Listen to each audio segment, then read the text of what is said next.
கருந்துளை அப்படின்றது நம்மளுடைய அண்டத்துடைய அசைக்க முடியாத அசுரன்னு சொல்லலாம். நம்ம கருந்துளை இருக்கக்கூடிய எல்லா பொருட்களையும் சாப்பிட்டுக்கிட்டே இருக்கோம். அது நட்சத்திரத்தையும் கூட. ஆனா ஒரு நட்சத்திரத்துக்கு உள்ள ஒரு கருந்துளை இருக்குன்னா உங்களால ஏத்துக்க முடியுமா? ஆனா இப்போ நம்ம தியரிட்டிக்கலா அதை நம்ம பார்க்க போறோம். இதை நம்ம அரை நட்சத்திரம்னு சொல்லுவோம். இந்த அரை நட்சத்திரத்துல என்ன நடக்குது அப்படிங்கறத நம்ம இன்டெப்தா நம்ம தெரிஞ்சுப்போம். I am Logabala Karthikeyan. You are வாட்சிங் ஜெனித் ஆஃப் சயின்ஸ்.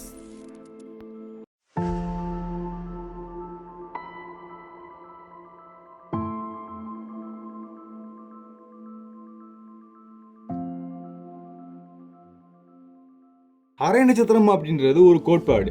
இதை நீங்கள் அரை நட்சத்திரம்னு சொல்லும்போது உங்களுக்கு கண்டிப்பாக அவ்வளோ ஈஸியாக புரியாது. ஆனால் குவைசி ஸ்டார் அப்படின்ற வார்த்தையை நீங்கள் பல இடங்களில் கேள்விப்பட்டிருக்கலாம். பிளாக் ஹோல் ஒரு காலகட்டத்தில் இது இருக்கும் ஆனால் இருக்காது அப்படிங்கிற மாதிரியான ஒரு டிபேட்டில் இருக்கக்கூடிய ஒரு வினோதமான விண்வெளி பொருளாக இருந்தது. ஆனால் அதுக்கப்புறம் இது கண்டிப்பாக இருந்தே ஆகும் அப்படின்னு நம்ம புகைப்படம்லாம் எடுத்து நம்ம வெளிக்காட்டிட்டோம். அதே மாதிரி தான் இந்த அரை நட்சத்திரம் அப்படின்ற இந்த குவைசி ஸ்டார் இருக்கலாம் அப்படிங்கிற மாதிரியான ஒரு தியரி தான் இப்போ நம்மகிட்ட இருக்கு.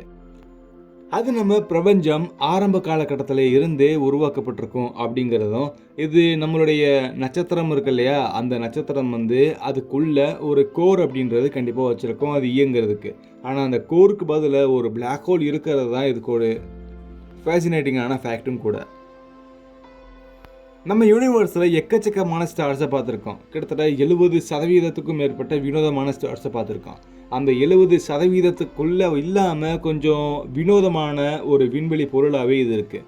உதாரணமாக சொல்லணும்னா நம்ம ஆன்டரோஸ் அப்படின்ற ஒரு ஸ்டாராக இருக்கட்டும், பீட்டல் ஜூஸாக இருக்கட்டும், இது எல்லாமே ஒரு மிகப்பெரிய நட்சத்திரத்தோடு ஒப்பிடும்போது நம்மளுடைய சூரியன் ரொம்ப ரொம்ப சின்ன நட்சத்திரமாக இருக்கும். இதை நம்ம குள்ள நட்சத்திரம்னு சொல்லலாம், அல்லது ஒரு டுவார்ஃப் ஸ்டார்னு சொல்லலாம். ஆனால் நம்ம பார்த்தோம் இல்லையா, இந்த பீட்டல்ஜூஸ், ஆன்டரோஸ் மாதிரியான ஸ்டார், இந்த ஸ்டாரோட கம்பேர் பண்ணும்போது இவங்களோட மிகப்பெரிய ஆளுன்னு சொல்லக்கூடிய 2 நட்சத்திரங்கள்னா நம்ம UY ஸ்கூட்டி அப்படின்ற ஒரு நட்சத்திரமும், AH ஸ்கோர்பி அப்படின்ற ஒரு நட்சத்திரமும் இருக்குது. இது ரொம்ப பிரம்மாண்டமான நட்சத்திரம். இது வரைக்கும் நமக்கு தெரிஞ்ச அளவுக்கு இதான் ரொம்ப பெரிய நட்சத்திரம். ஆனால் நம்ம இப்போதைக்கு UY ஸ்கூட்டியை நம்ம எடுத்துக்கிடுவோம். இந்த UY ஸ்கூட்டிக்குள்ளே நம்மளுடைய சூரியனை நிரப்பணும்னா கிட்டத்தட்ட 1708க்கும் மேற்பட்ட சூரியன்களை ஒன்றாக்கி அந்த ஒரு நட்சத்திரம், அந்த UY ஸ்கூட்டி இருக்கு இல்லையா, அதுக்குள்ளே நிரப்பினா மட்டும்தான் அந்த நட்சத்திரம் முழுசாகும். குவைசி ஸ்டார் அப்படின்ற இந்த பேரை நீங்கள் கேள்விப்படும் போது குவைசார் அப்படின்ற இன்னொரு பேருமே நீங்கள் கேள்விப்பட்டிருப்பீங்க. இது ரெண்டுமே ஒரே மாதிரியான விண்வெளி பொருள் அப்படின்றத நீங்கள் நினச்சிட்டு இருப்பீங்க. ஆனால் ரெண்டுமே வேறு வேறு. குவைசி ஸ்டார் அப்படின்றது குவைசி ஸ்டெல்லர் ரேடியோ ஆப்ஜெக்ட் அப்படின்ற பேரில் இருந்து வந்திருக்கு. இதைத்தான் நம்ம குவைசி ஸ்டார்னு சொல்லுவோம். ஆனால் குவைசார் அப்படின்றது ஒரு பிரம்மாண்டமான ஒரு கருந்துளை இருக்குது அப்படின்னா அதை சுற்றி இருக்கக்கூடிய பல பொருட்கள் அயனியாக்கப்படும் போது அதோடைய மையத்திலிருந்து, அதாவது வட மற்றும் தென் துருவத்திலிருந்து விண்ணை நோக்கி ஒரு வினோதமான விண்வெளி பொருள் போகும். அதை நம்ம ஆஸ்ட்ரோஃபிசிக்கல் ஜெட்னு சொல்லுவோம். அதே மாதிரி இந்த குவைசார் மாதிரியான ஒரு பொருளுமே அதில் உருவாகும். ஸோ குவைசார் வேறு, குவைசி ஸ்டார் வேறு. குவைசார்ன்றது ஒரு கருந்துளையில் இருக்கக்கூடிய ஒரு சின்ன ஆப்ஜெக்ட். ஆனால் குவைசி ஸ்டார் அப்படின்றது அது ஒரு நட்சத்திரம், அது ஒரு அரை நட்சத்திரம். இது எதுக்கு நம்ம அரை நட்சத்திரம்னு சொல்லுவோம். அதை நம்ம தொடர்ந்து பார்த்துக்கிட்டே இருப்போம். பொதுவாக நம்மளுடைய விண்மீன் மண்டலத்தில் இருக்கக்கூடிய பெரும்பான்மையான பொருள் அப்படின்னா ஹைட்ரோஜன் அண்ட் ஹீலியம், இது மட்டும்தான் இருந்திருக்கு. அப்படி இருந்த போது மட்டுமே இந்த அரை நட்சத்திரம் அப்படின்றது நம்மளுடைய பிரபஞ்சத்துடைய தொடக்கத்திலேயே இது உருவாக்கப்பட்டிருக்கும் அப்படிங்கிறத நம்ம நம்புகிறோம்.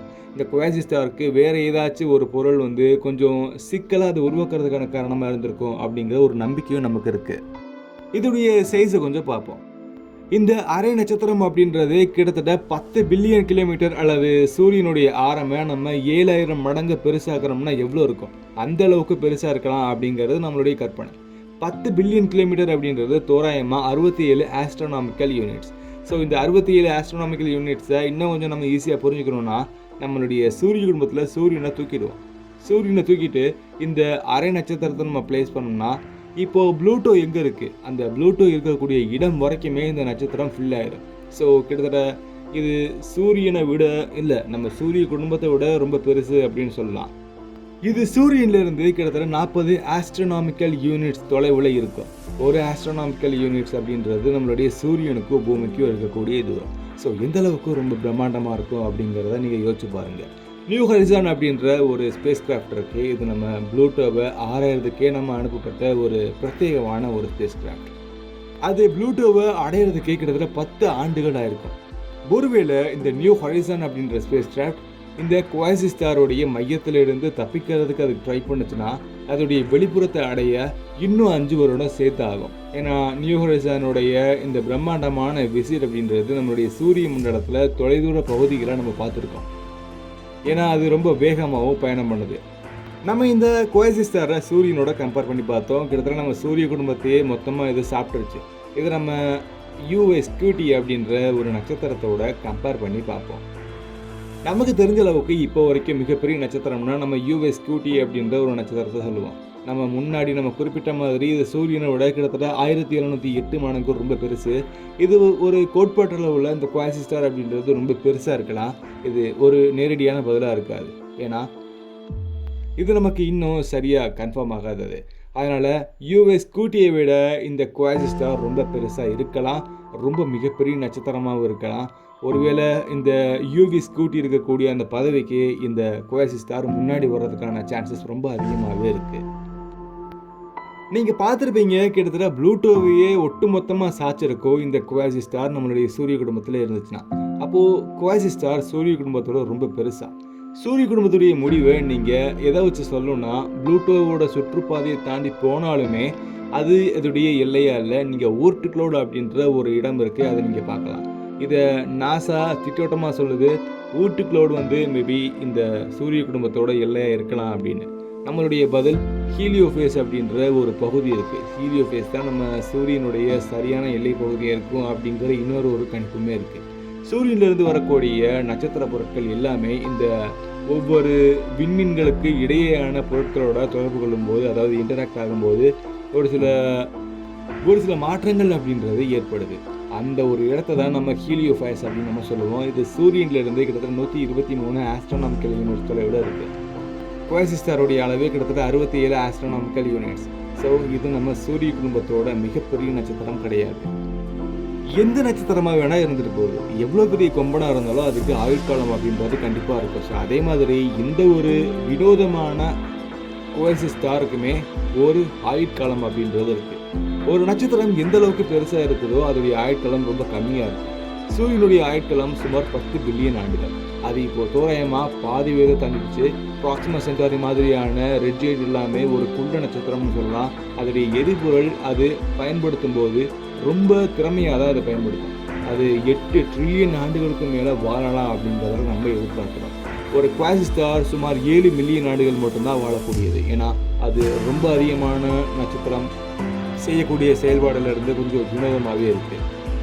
ரொம்ப வேகமாக வாழக்கூடிய நட்சத்திரமாக இருந்தும் ரொம்ப சீக்கிரமாக சாகக்கூடிய ஒரு நட்சத்திரமாகவும் இருக்கக்கூடிய இந்த குவாசி ஸ்டார் அது இன்னும் கொஞ்சம் வினோதமான மையக்கருவை வச்சிருக்கு. ஒரு பிளாக் ஹோல் அப்படின்றது அது வேறு இடத்துல இருக்கும், நட்சத்திரம் வேறு இடத்துல இருக்கும். ஆனால் ஒரு பிளாக் ஹோல் அப்படின்றது ஒரு நட்சத்திரத்துடைய மையத்தில் இருக்குன்னா அது உங்களால் நம்ப முடியல. இந்த ஒரு அசாதாரணமான ஒரு கற்பனை தான் இந்த குவாசி ஸ்டாரை இன்னும் கொஞ்சம் ஃபேசினேட்டிங்கான ஒரு ஸ்டாராக மாற்றிருக்கு. இந்த குவாசி ஸ்டார் உருவாகிறதுக்கான ஒரு சில காரணங்களை நம்ம பார்க்கலாம். இது காமனான காரணம் தான். ஒரு மிகப்பெரிய புரோட்டோஸ்டார் இருக்குது. அந்த புரோட்டோஸ்டார் சரிஞ்சது, அதாவது அதோடைய ஆயுட்காலம் அப்படிங்கிறது முடியுது. ஒரு சாதாரணமான நட்சத்திரம் மாதிரி இல்லாமல் ஒரு குவாசி ஸ்டார் அப்படின்றது அதோடைய மையத்தில் அணுக்கரு இணைவு மூலியமாக தான் இயங்கும் அப்படிங்கிறத நம்ம நினைப்போம். ஆனால் இது அப்படி கிடையாது. ஒரு குவாசி ஸ்டார் அப்படின்றது அதோடைய மையத்தில் ஒரு மிகப்பெரிய கருந்துளை வச்சுருக்கு. இந்த பிளாக் ஹோல் தான் அந்த ஒட்டுமொத்த நட்சத்திரத்தையும் இயக்குது.